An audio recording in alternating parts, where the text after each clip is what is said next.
Hello friends, welcome to iPlus.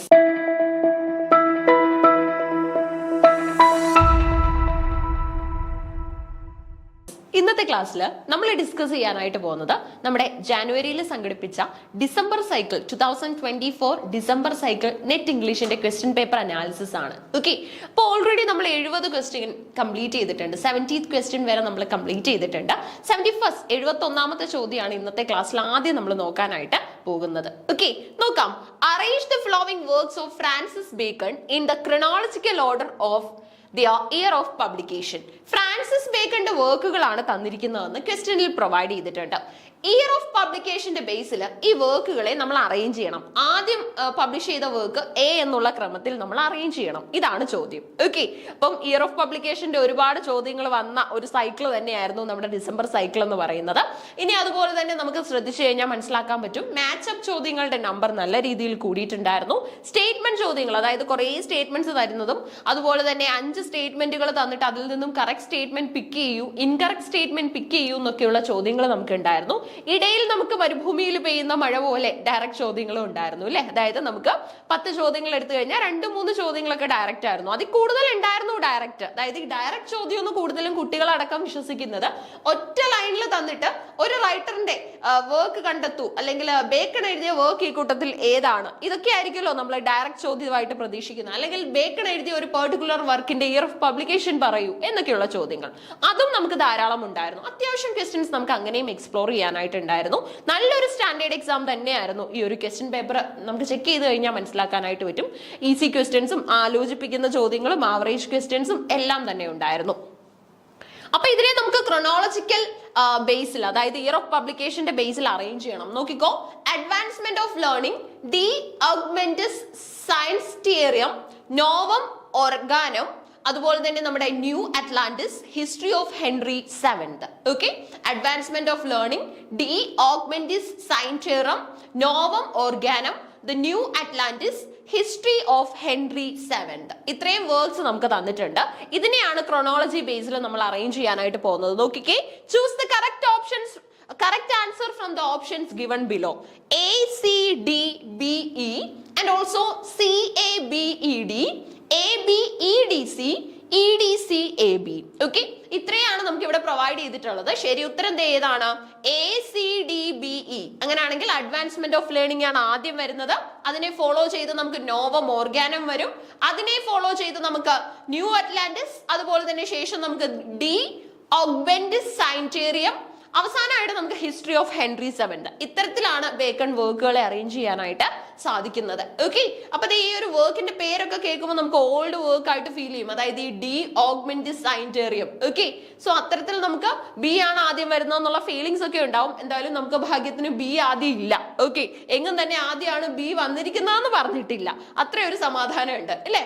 So അത്തരത്തിലാണ് നമുക്ക് ഇവിടെ ഈ ഒരു ഓപ്ഷൻസ് അറേഞ്ച് ചെയ്തിട്ടുള്ളത്. ഓക്കെ, അപ്പം ഇയർ ഓഫ് പബ്ലിക്കേഷൻ പഠിക്കേണ്ടതിന്റെ പ്രാധാന്യം, അല്ലെങ്കിൽ ബേക്കണെ പോലെയുള്ള റെപ്യൂട്ടഡ് ആയിട്ടുള്ള റൈറ്റേഴ്സിന്റെ എല്ലാ കാര്യങ്ങളും മനസ്സിലാക്കിയിട്ട് പോകേണ്ടതിന്റെ പ്രാധാന്യമാണ് ഈ ചോദ്യത്തിൽ നിന്നും നമുക്ക് മനസ്സിലാക്കാൻ പറ്റുന്നത്. ഓക്കെ, അപ്പൊ അടുത്തത് നിങ്ങളൊക്കെ പ്രതീക്ഷിക്കുന്ന സെഷൻ തന്നെയാണ് എക്സ്പ്ലനേഷൻ. ഓക്കെ, അപ്പൊ എപ്പോഴും സ്വന്തമായിട്ടാണ് നിങ്ങൾ ചെയ്യുന്നതെങ്കിൽ പോലും ക്വസ്റ്റ്യൻ പേപ്പർ എടുത്ത് സ്വന്തമായിട്ട് വർക്ക് ഔട്ട് ചെയ്യാലോ.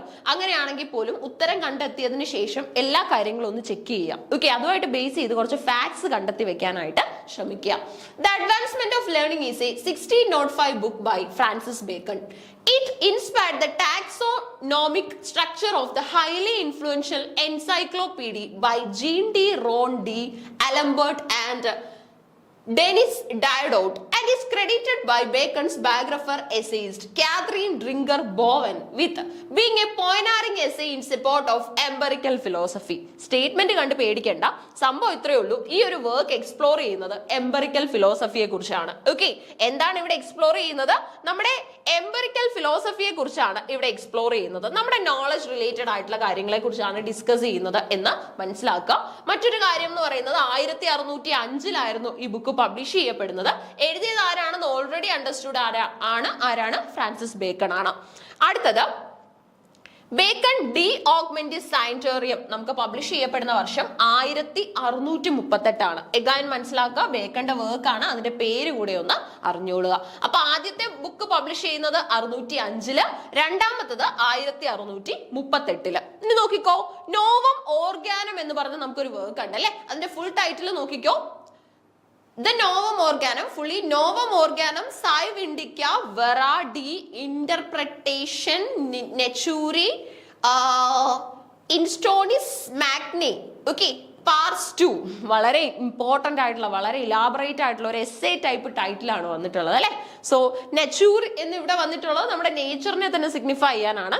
Is a philosophical work by Bacon, written in Latin. ഏത് ഭാഷയിലുള്ളതാ? ലാറ്റിനാ. അതാ പെട്ടെന്ന് വായിക്കുമ്പോൾ നമുക്ക് പിടി കിട്ടാത്തത്. ലാറ്റിൻ ഭാഷ നമുക്ക് അറിഞ്ഞുകൂടാലോ, അതുകൊണ്ടാണ് ഈ ടൈറ്റിൽ പെട്ടെന്ന് കേൾക്കുമ്പോൾ ഇന്റർപ്രിട്ടേഷനി എന്നൊക്കെ കേൾക്കുമ്പോൾ നമുക്കൊരു എന്താണ് മീൻസ് ഒരു വൈക്ലഭ്യം ഫീൽ ചെയ്യുന്ന, അല്ലെങ്കിൽ നമുക്കത് അറിയാത്ത ഒരു ഫീലിംഗ് വരുന്നത്. ഇന്റർപ്രിട്ടേഷൻ എന്നുള്ള തന്നെയാണ് ഇതിന്റെ ഇംഗ്ലീഷ് ടൈറ്റിൽ വരുന്നത്. ഓക്കെ, ലാറ്റിൻ എടുത്ത് നമുക്ക് ഫ്രഞ്ചിൽ ഇംഗ്ലീഷിലേക്ക് ആക്കാൻ വളരെ ഈസിയാണ്. പെട്ടെന്ന് തന്നെ കുറച്ച് സ്പെല്ലൊക്കെ മാറ്റി കഴിഞ്ഞാൽ തന്നെ നമുക്ക് അതിനുള്ള കറക്റ്റ് ഇംഗ്ലീഷ് വേർഡ് ട്രാൻസ്ലേറ്റ് ചെയ്ത് കിട്ടും. ഇനി അതുപോലെ തന്നെ ഇത് എന്നാണ് പബ്ലിഷ് ചെയ്തതെന്നാണ് നമ്മുടെ ചോദ്യത്തിനെ സംബന്ധിച്ചിടത്തോളം ഇമ്പോർട്ടന്റ് ആയിട്ട് വരുന്നത്. 1620. ഓക്കെ, അപ്പൊ ഒരെണ്ണം 1605, മറ്റൊരെണ്ണം 1638. ഇപ്പൊ നമ്മൾ നോക്കിയ നോവം ഓർഗാനം വരുന്നത് 1620. ഓക്കെ, കഴിഞ്ഞിട്ടില്ല, ഇനി നമുക്ക് 2 വർക്കും കൂടെ ഉണ്ട്. The title is a reference to Aristotle's work Organum, which was his treatise on logic and syllogism. Okay, ലോജിക്കും സൈലോഗിസം ഒക്കെ ബേസ് ചെയ്തിട്ട് നമ്മുടെ അരിസ്റ്റോട്ടിൽ ഒരു ബുക്ക് എഴുതിയായിരുന്നു. അതിന്റെ പേര് വരുന്നത് ഓർഗാനോൺ എന്നാണ്. അപ്പൊ ഇതിൽ നിന്നാണ് ശരിക്കും പറഞ്ഞ സിമിലാരിറ്റി ഉള്ള ടൈറ്റിൽ ആണ് റെഫർ ചെയ്തിട്ടുള്ളത്. ഓക്കെ, അപ്പം അരിസ്റ്റോട്ടിലിന്റെ പുസ്തകത്തിൽ നിന്നാണ് ബേക്കണിന് നോവം ഓർഗാനം എന്ന എസ്സേ എഴുതാനായിട്ടുള്ള ടൈറ്റിൽ ലഭിക്കുന്നത്. ഓക്കെ, ഇനി അടുത്തതായിട്ട് ന്യൂ അറ്റ്ലാന്റിസ് ഒരു ഇൻകംപ്ലീറ്റ് ഉട്ടോപ്പിയൻ നോവലാണ് ബൈ സർ ഫ്രാൻസിസ് ബേക്കൺ. കൂടുതലായിട്ട് നമുക്ക് പരിചയം ബേക്കണ്ടേതായിട്ടുള്ള എസ്സേകളാണ് അല്ലെ. എന്നാൽ ബേക്കൺ ഏറ്റവും നല്ല നോവലുകളും ചെയ്തിട്ടുണ്ട്. പക്ഷെ ഇത് ഇൻകംപ്ലീറ്റ് ആയി പോയി, ഉട്ടോപ്പിയൻ ആണ് കേട്ടോ, ഇമാജിനറി ആണ്. ഫ്രാൻസിസ് ബേക്കൺ എഴുതിയതാണ്. Published posthumously in 1626. മരണശേഷം 1626 പബ്ലിഷ് ചെയ്യുന്നത്. It appeared unheralded and tucked into the back of a longer work of natural history, Sylva Sylvarum. The history of Henry seventh ആണ് മറ്റൊരു important work എന്ന് പറയുന്നത്. ഒരു historical account ആണ് of the reign of King Henry seventh. Henry സെവൻതിന്റെ രാജഭരണത്തിനെ കുറിച്ചാണ് discuss ചെയ്യുന്നത്. ഫിലോസഫർ ആൻഡ് സ്റ്റേറ്റ്സ്മാൻ ഒക്കെ ആയിരുന്ന നമ്മുടെ ബേക്കൺ ആണ് ഇത് എഴുതുന്നത്. പബ്ലിക്കേഷൻ ഇയർ 1786 ആണ്. ഓക്കെ, അപ്പൊ ഇതിന്റെ വരുന്നത് 1786. 1628 വന്നത് new Atlantis. Okay, Bacon's work explored life and the times of first Tudor monarch who ascended the throne in 1485 after defeating Richard III in battle. Okay, Richard മൂന്നാമനെ തോൽപ്പിച്ചിട്ട് ആദ്യമായിട്ട് വന്ന, അതായത് ട്യൂഡർ മൊണാർക്ക് ഡൈനാസ്റ്റിയിലെ ലാസ്റ്റ് ആയിട്ടുള്ള ഒരു റൂളർ ആരായിരുന്നു എന്ന് ചോദിച്ചു കഴിഞ്ഞാൽ ക്യൂൻ എലിസബത്ത് ആണ്. ട്യൂഡർ ഡൈനാസ്റ്റിയിലെ ഫസ്റ്റ് റൂളർ ആരാണെന്ന് ചോദിച്ചു കഴിഞ്ഞാൽ ഹെൻറി 7 കേട്ടോ. ആ ഹെൻറി 7 ജീവിതത്തിനെ കുറിച്ച് നറേറ്റ് ചെയ്യുന്ന ഫേമസ് ആയിട്ടുള്ള ഒരു എസ്സേ ആണ്, ഹിസ്റ്റോറിക്കൽ അക്കൗണ്ട് ആണ് ബേക്കൺ ചെയ്തിട്ടുള്ളത്. അതിന്റെ പേരാണ് ഹിസ്റ്ററി ഓഫ് ഹെൻറി 7 എന്ന് പറയുന്നത്. ഓക്കെ, ഇനി ഈ ബുക്ക് എടുത്ത് അല്ലാതെ ചോദിക്കും ഹെൻറി 7 എന്ന പുസ്തകം എഴുതിയത് ആരാണ്, ഹിസ്റ്ററി ഓഫ് ഹെൻറി 7. ഓപ്ഷൻസിനകത്തിൽ സാധാരണയായിട്ട് ഹിസ്റ്റോറിക്കൽ പ്ലേസ് എഴുതുന്ന ഒരുപാട് ഡ്രാമാറ്റിസ്റ്റുകൾ ഉണ്ടായിരിക്കും. നമ്മൾ പെട്ടെന്ന് അവരായിരിക്കും ഉത്തരം എന്ന് വിചാരിക്കും, പക്ഷെ ബേക്കൺ ആണ് ഇത് ചെയ്തതെന്ന് എപ്പോഴും ഓർത്തോണം. ഓക്കെ, ശരി. അപ്പൊ ഈ ഒരു ചോദ്യമായിട്ട് ബേസ് ചെയ്ത് എല്ലാം നമ്മൾ എക്സ്പ്ലോർ ചെയ്തിട്ടുണ്ട്. മുഴുവൻ കാര്യങ്ങൾ ഇപ്പൊ നിങ്ങളുടെ കയ്യിലായിട്ടുണ്ട് അല്ലെ, ഈ ഒരു ചോദ്യമായിട്ട് ബേസ് ചെയ്തിട്ട്. അപ്പൊ എല്ലാ ചോദ്യത്തിനും അത്യാവശ്യം സമയം കൊടുത്ത് തന്നെ ചെയ്യണം എന്ന് പറയുമ്പോൾ നിങ്ങൾ എക്സാമിന് നിങ്ങൾക്ക് വളരെ ഈസി ആയിട്ട് ഉത്തരം വിത്തിൻ സെക്കൻഡ്സ് നിങ്ങൾക്ക് ഉത്തരത്തിലേക്ക് ജമ്പ് ചെയ്യണമെങ്കിൽ ഇപ്പൊ നിങ്ങൾ പഠിക്കുമ്പോൾ എക്സ്പ്ലനേഷൻ കൂടെ മനസ്സിലാക്കി ഇനി എന്ത് ചോദ്യം വരും എന്നുള്ള കാര്യങ്ങളും കൂടെ അറിഞ്ഞു പഠിക്കാനായിട്ട് ശ്രമിക്കണം. 72ാമത്തെ ചോദ്യം നോക്കാം നമുക്ക്. ഒന്ന് ക്ലിയർ ആണല്ലോ 71ാമത്തെ. Which of the following is an elegy on John Donne's wife who died in 1670? Okay, John ഡണ്ണിന്റെ വൈഫ് 1617 മരിക്കുന്നത്. വൈഫിന്റെ ഡെത്തിനെ കുറിച്ചുള്ള ഒരു എലിജി ഏതാണ്? എലിജി എന്ന് പറയുമ്പോൾ തന്നെ നമുക്കറിയാം വിയോഗവും മരണവും ഒക്കെയാണ് അവിടെ സൂചിപ്പിക്കുന്നത്. Death be not proud, thou hast made me holy sonnet 70 at the round its imagined corners. Okay, ഇതിൽ ഏതാണ് നമ്മുടെ ജോൺ ഡൺ, മെറ്റാഫിസിക്കൽ പോയിന്റ് ആയിട്ടുള്ള ജോൺ ഡണ്ണിന്റെ വൈഫിന്റെ ഡെത്തിനെ മോൺ ചെയ്തുകൊണ്ട് എഴുതുന്ന elegy?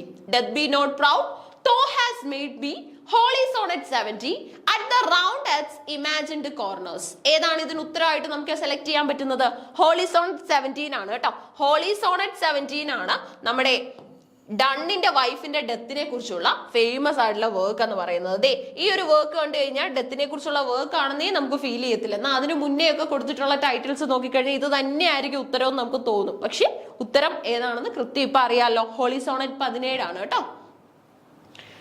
Holy sonnets, also known as divine meditations or divine sonnets, are a series of 19 poems by English poet John Donne. Okay, 1572 മുതൽ 1631 വരെയായിരുന്നു കാലഘട്ടം. അപ്പൊ നോക്കിക്കോ, നമ്മുടെ ഫേമസ് ആയിട്ടുള്ള ഒരു റൈറ്റർ ആണ് നമ്മുടെ ഡൺ എന്ന് പറയുന്നത്.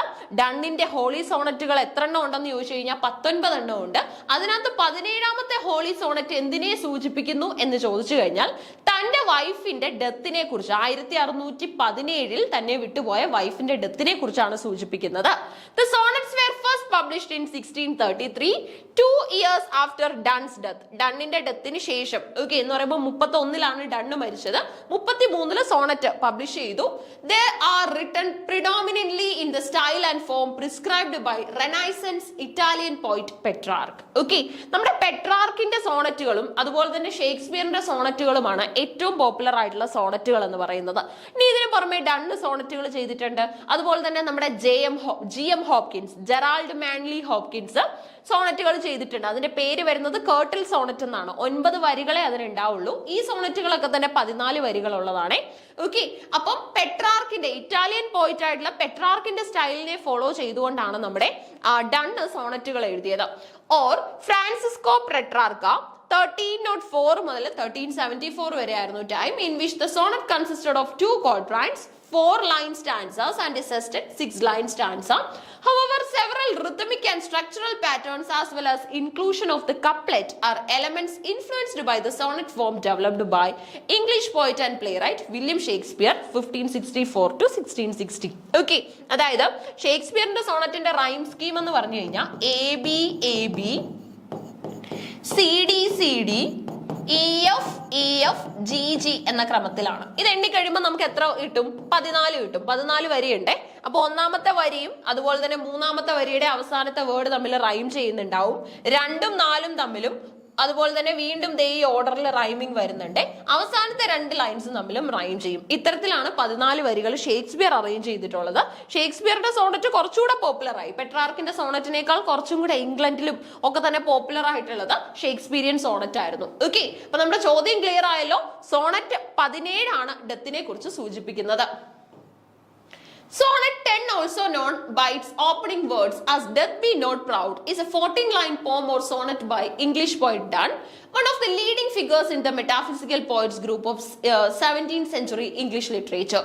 Written between February and August 1609, it was first published posthumously in 1633. Okay, അപ്പൊ സോണറ്റ് 10ന്റെ മറ്റൊരു പേരാണ് ഡെത്ത് ബി നോട്ട് പ്രൗഡ് എന്ന് പറയുന്നത്. ഡണ്ണിന്റെ തന്നെ സോണറ്റ് ആണ്. തോ ഹാസ് മെയ്ഡ് മീ എന്ന് പറയുന്നത് first of the holy sonnet ആണ്. ഹോളി സോണറ്റുകളിലെ ഒന്നാമത്തെ സോണറ്റിന്റെ പേരാണ് തോ ഹാസ് മെയ്ഡ് ബി എന്ന് പറയുന്നത്. ഓക്കെ, അപ്പൊ സംഭവം എഴുതി വെക്കുമ്പോൾ നിങ്ങൾ എങ്ങനെ എഴുതണം? ഡണ്ണിന്റെ സോണറ്റുകൾ 19 എണ്ണം ഉണ്ടായിരുന്നു. ഇതിനകത്തിൽ 17ാമത്തെ സോണറ്റ് വൈഫിന്റെ വേണ്ടിയാണ് ഡെഡിക്കേറ്റ് ചെയ്തിട്ടുള്ളത്. വൈഫിന്റെ ഡെത്തിനെ കുറിച്ചുള്ള സോണറ്റ് ആയിരുന്നു. അതുപോലെ തന്നെ നമുക്ക് പരാമർശിച്ചിട്ടുള്ള ഡെത്ത് ബി നോട്ട് പ്രൗഡ് എന്ന സോണറ്റ് എഗൈൻ നമ്മുടെ ഡണ്ണിന്റെ ആണ്. ആ സോണറ്റ് 10ാമത്തതാണ്. അപ്പൊ 10ാമത്തെ സോണറ്റ് നമുക്ക് ക്വസ്റ്റ്യനിൽ ഉണ്ടായിരുന്നു, ഓപ്ഷനകത്ത് ഉണ്ടായിരുന്നു. അടുത്തത് തോ ഹാസ് മെയ്ഡ് മീ എന്ന് പറയുന്നത് നമ്മുടെ ഡണ്ണിന്റെ 1ാമത്തെ സോണറ്റ് ആണ്. സോണറ്റ് സീരീസ് 19 എണ്ണം ഉള്ള സീരീസിൽ 1ാമത്തതാണ്. By Donne examines religious devotion and doubt.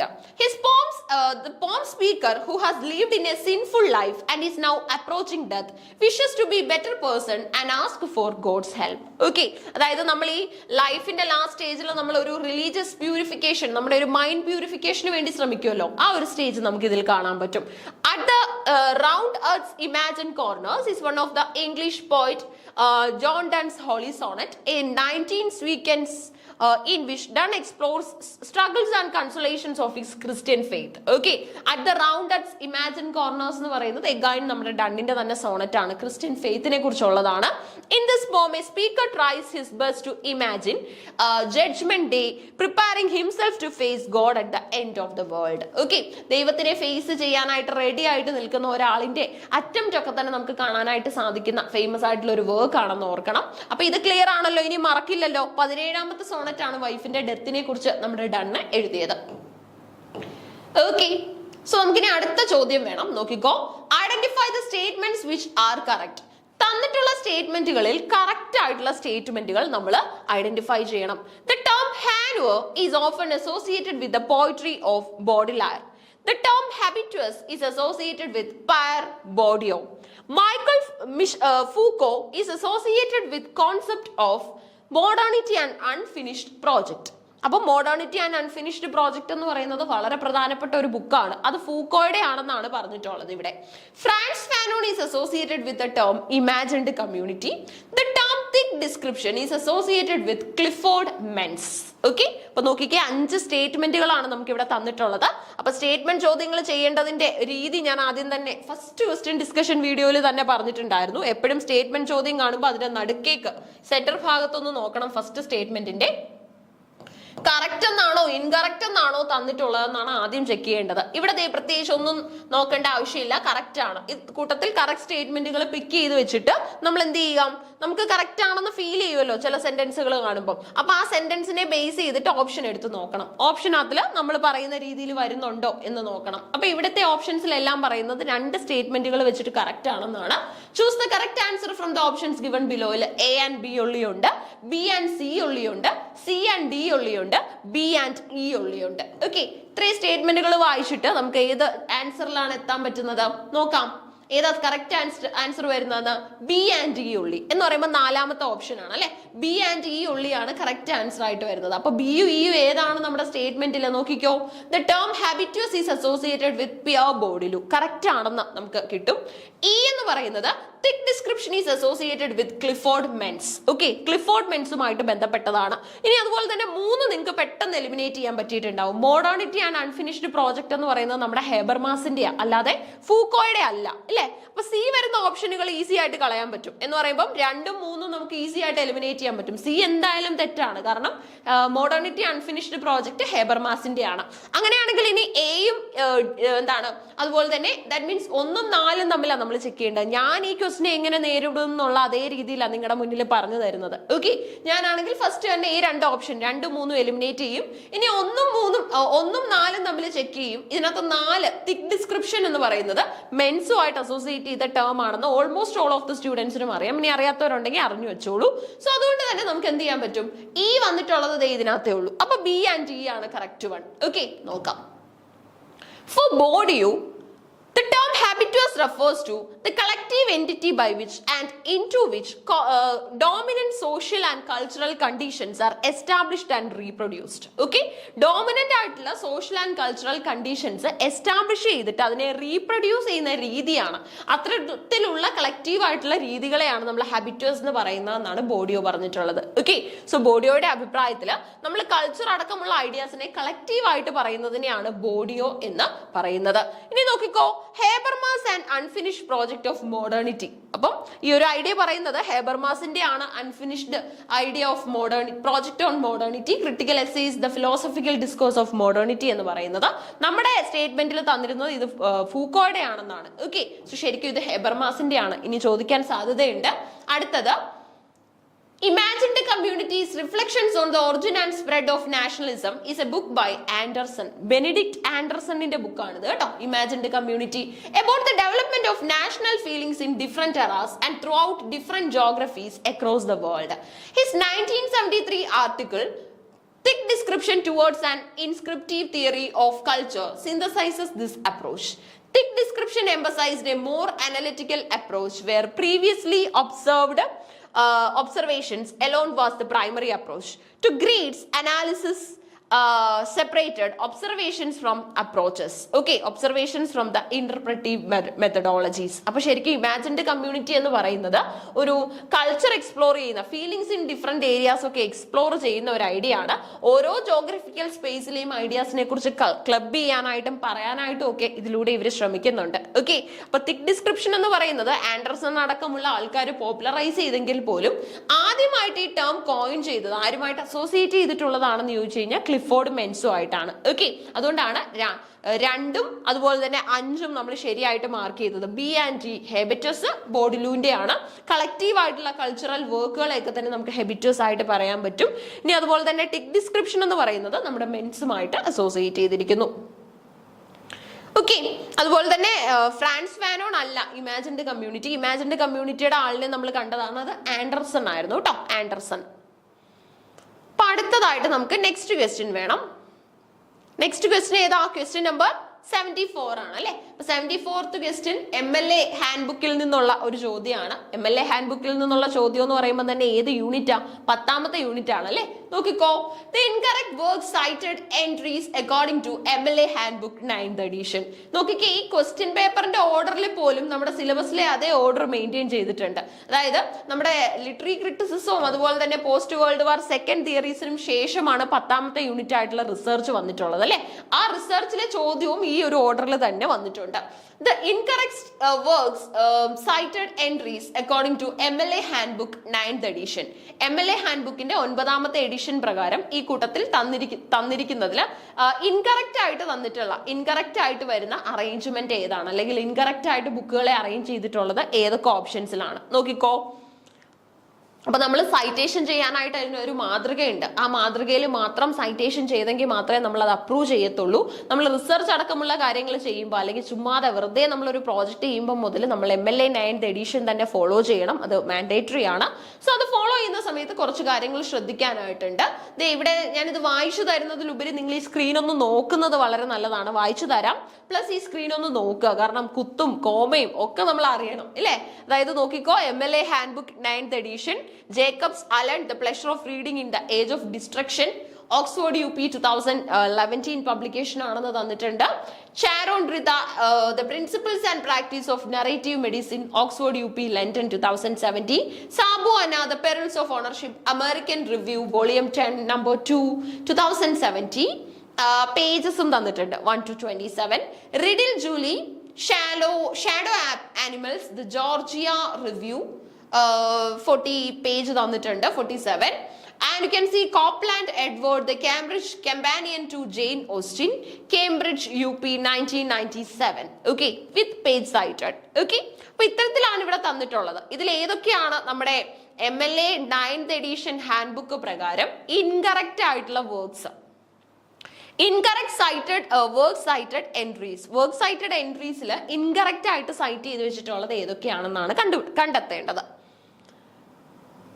Choose the correct answer from the options given below. A, B and C only, B, C and D only, B, D and E only, D, E and A only. Incorrect ഏതൊക്കെയാ?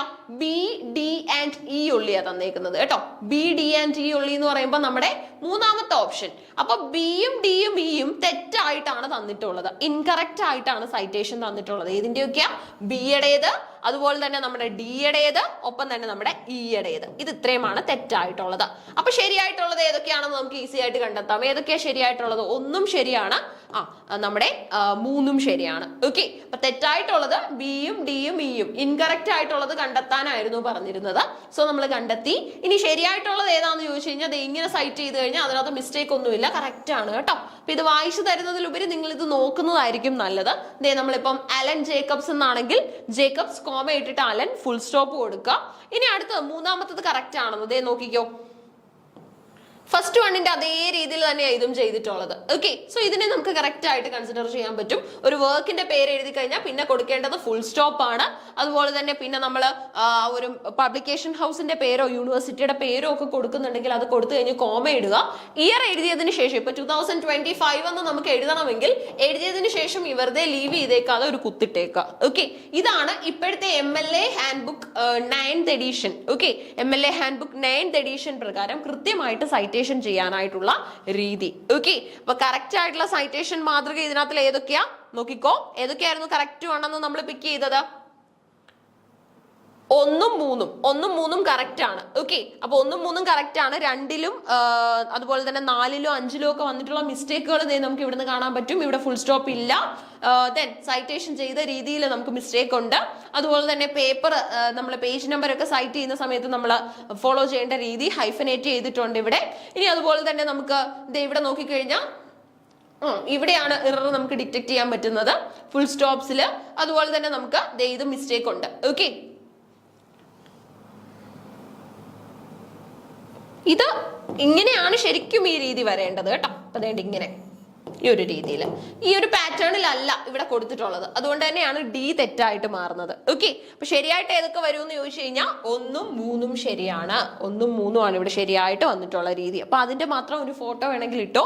നിങ്ങൾക്കും citation ചെയ്യുന്ന സമയത്ത് കൃത്യമായിട്ടാണോ ഇങ്ങനെയാണോ citation ചെയ്തതെന്നൊക്കെ നോക്കാനായിട്ട് സാധിക്കും. അപ്പൊ നോക്കിക്കോ, MLA handbook 9th edition 2021, formerly MLA handbook for writers of research papers 1977 to 2009, established a system for documenting sources in scholarly writings. It's published by the Modern Language Association. MLA യുടെ expansion ആണ് Modern Language Association എന്ന് പറയുന്നത്, which is based in the United States. According to the organization, their MLA style has been widely adopted for classroom instruction and used worldwide by scholars, journal publishers and academic and commercial purposes. Okay, അപ്പൊ MLA edition പ്രകാരമാണ് ഇപ്പൊ കൃത്യമായിട്ട് നമ്മൾ എന്ത് ചെയ്യുന്നത്, നമ്മുടെ എല്ലാ തരത്തിലുള്ള പ്രോജക്റ്റുകളും ചെയ്യുന്നത് എന്നാണ് നമ്മൾ മനസ്സിലാക്കേണ്ടത്. ഓക്കെ, അപ്പൊ ഒരു ക്വസ്റ്റ്യനും കൂടെ നമുക്ക് discuss ചെയ്യാമേ.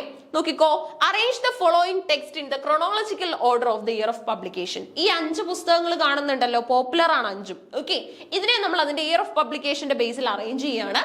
Coolie, The Big Heart, The Village, 2 Leaves and a Bud, 7 Summers. Okay, വർക്കുകളുടെ പേര് നിങ്ങൾ എഴുതിയെടുക്കണം. Coolie, Big Heart, Village, 2 Leaves and a Bud, 7 Summers. നോക്കിക്കോ, choose the correct answer from the options given below. ഇതിൽ എങ്ങനെയാണ് നമ്മൾ chronology പ്രകാരം year of പബ്ലിക്കേഷന്റെ ബേസിൽ ഇതിനെ arrange ചെയ്യാനായിട്ട് പോകുന്നത്? കൃത്യമായിട്ട് അറേഞ്ച് ചെയ്ത് കഴിഞ്ഞാൽ ADCBE എന്ന് കിട്ടും. എങ്ങനെയാണ് കിട്ടുന്നത്? ADCBE. അപ്പം കൂലി ആദ്യം, ഡി എന്ന് പറയുമ്പോൾ 2 Leaves and a Bud അടുത്തത്, സി എന്ന് പറയുമ്പോൾ the village, the big heart, പിന്നെ 7 Summers അവസാനമായിട്ട് നമുക്ക് കിട്ടും. അപ്പൊ ADCBE എന്ന് നമ്മൾ ശരി ഉത്തരം നമുക്ക് ഇപ്പൊ ആൻസർ കീ വന്നിട്ടുണ്ട്. ADCBE നമുക്ക് കണ്ടെത്താനായിട്ട് പറ്റും. ഇനി ആൻസർ കീ റെഫർ ചെയ്യാതെ നമുക്ക് തന്നെ നമ്മുടെ ബേസിലും ഗൂഗിൾ ചെയ്തും ബുക്കുകൾ വെച്ചും ഒക്കെ നമുക്ക് റിസർച്ച് ചെയ്ത് കണ്ടെത്താൻ പറ്റും. കൂലി എന്ന നോവല് മുൾക്രാജ് ആനന്ദിന്റെയാണ്. പബ്ലിഷ് ചെയ്തത് 1936 കേട്ടോ, 36. Second book written by മുൾക്രാജ് Anand. കൂലി reinforced his position as one of India's leading English authors. The book is highly critical for British rule in India and India's caste system. Okay, ഇന്ത്യയിലെ ജാതി വിവേചനത്തിനെ കുറിച്ചുള്ള പ്രസ്താവനകളായിരുന്നു ഈ നോവലിൽ നമുക്ക് കാണാൻ പറ്റുന്നത്. മുൾക്രാജ് ആനന്ദ് എന്ന ഇന്ത്യൻ റൈറ്റർ വേൾഡ് പോപ്പുലാരിറ്റിയിൽ എത്തിയിട്ടുണ്ടെങ്കിൽ അതിനുള്ള റീസൺ ഈ ഒരു നോവലാണ്. പബ്ലിഷ് ചെയ്ത വർഷം കുറിച്ചിടുക. The Big Heart is a novel written in 1945 by the Indian novelist മുൾക്രാജ് Anand. തീമായിട്ട് discuss ചെയ്യാൻ നമുക്കുള്ളത് heredity, copper Smith and capitalist. Okay, വർക്കേഴ്സും അതുപോലെ തന്നെ റൂളിംഗ് ക്ലാസും തമ്മിലുള്ള discrimination. Village is A novel again by മുൾക്രാജ് Anand. First publish ചെയ്ത വർഷം 1939. ബുക്കിനകത്തിൽ എക്സ്പ്ലോർ ചെയ്യുന്ന തീം എന്ന് പറയുന്നത് across the black waters and the sword and the sickle. Okay, ഇത് ഇൻക്ലൂഡ് ചെയ്തിട്ടുള്ളത് ഈ കളക്ഷനകത്തിലാണ്. Plot centres on India's political structure, specifically the British rule and independence movement. Okay, British റൂളും independence മൂവ്മെന്റും ഒക്കെയാണ് ഇവിടെ പരാമർശിക്കുന്നത്. 2 Leaves and a Bud മുൾക്രാജ് ആനന്ദിന്റെ നോവലാണ്. ആദ്യമായിട്ട് publish ചെയ്യുന്നത് 1937. ഒരുപാട് നോവലുകളുടെ കൂട്ടത്തിൽ ഈ ഒരു നോവലും ഇമ്പോർട്ടന്റ് ആണ്. ഓപ്പറേഷൻ ഓഫ് പൂവറും അതുപോലെ തന്നെ പെസൻസ് ഒക്കെ തന്നെ അനുഭവിക്കുന്ന ബുദ്ധിമുട്ടുകളുമാണ് അവിടെ കാണാൻ പറ്റുന്നത്. The story is based on tea plantations of Assam. 7 Summers is a famous work by Mulk Raj Anand. Published not published till 1951. 1951 വരെ ഇത് പബ്ലിഷ് ചെയ്തിട്ടില്ലായിരുന്നു. 1951 ശേഷമാണ് പബ്ലിക്കേഷൻ നടക്കുന്നത്. Recreates the events and feelings of the first 7 years of writer's life. റൈറ്ററിന്റെ ഒരു young ഏജിലെ ഫ്രസ്ട്രേഷനും പ്രോബ്ലംസും ഒക്കെയാണ് ഇവിടെ narrate ചെയ്യുന്നത്. ഒരു കുട്ടി എന്ന നിലയിൽ താൻ അനുഭവിച്ച ബുദ്ധിമുട്ടുകളൊക്കെ തന്നെ 7 Summers മുൾക്രാജ് ആനന്ദിന്റെ 7 Summers കോമേഴ്സിൽ നമുക്ക് പഠിക്കാനായിട്ട് സാധിക്കും. ഓക്കെ, അപ്പൊ വളരെ പ്രധാനപ്പെട്ട നോവലാണ് നമ്മൾ ഡിസ്കസ് ചെയ്തത്. നോവലുകളായിരുന്നു, മുൾക്കരാജൻ ആനന്ദിന്റെ നോവലുകളായിരുന്നു എല്ലാം തന്നെ. സോ ഇതിന്റെയൊക്കെ ക്രൊണോളജിക്കൽ ഓർഡറിൽ അറേഞ്ച് ചെയ്യാനായിട്ടുള്ള ഒരു പാറ്റേൺ ആയിരുന്നു നമ്മുടെ ക്വസ്റ്റ്യൻ. ഇയർ ഓഫ് പബ്ലിക്കേഷൻ മനസ്സിലാക്കിയതിന്റെ ബേസിൽ ആ ഒരു ചോദ്യത്തിനുള്ള ഉത്തരവും നമ്മൾ കണ്ടെത്തി. അങ്ങനെ നമ്മൾ 5 ക്വസ്റ്റ്യൻസ് കംപ്ലീറ്റ് ചെയ്തു. ഓക്കെ, നെക്സ്റ്റ് സെറ്റ് ഓഫ് വീഡിയോയിൽ നിങ്ങളുടെ അടുത്ത റിമൈനിങ് ക്വസ്റ്റ്യൻസ് ഉണ്ടായിരിക്കും, അതും കാണുക. So keep learning. Thank you.